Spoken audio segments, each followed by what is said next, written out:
They're hassling the dead. They're saying you guys are not up to code. They had to double their crew.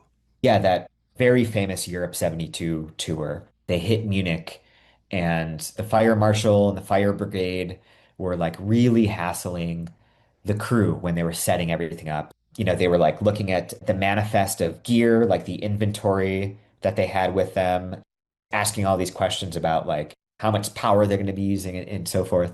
The show gets going, and the fire brigade in Munich doubled the number of fire brigadiers, I guess, present on the scene. So like the venue was crawling with folks from the fire brigade.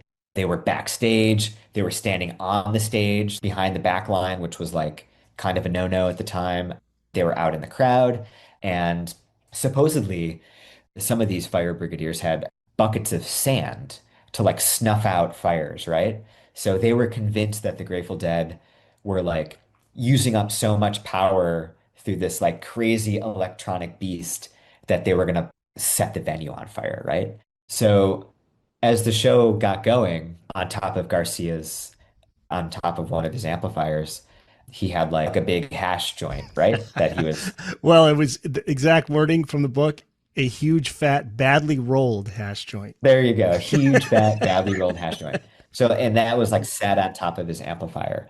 The smoke from that was like going up into the lights. And apparently, one of the fire captains freaked out and instead of a bucket of sand, got a bucket of water and threw it like kind of over Garcia's amp, and the whole place went dark.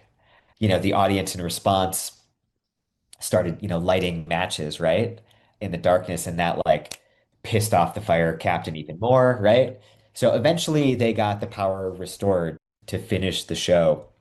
And there's some conflicting reports because, memories from this time, memory is a funny thing, right? And I talk about this in the book, but there's some people who remember that incident leading to like half of Munich being like blacked out that night. And Yes. supposedly you could hear, later on after the show at night, you could hear like transformers around town, just like boom, Oh my busting. God. Yeah.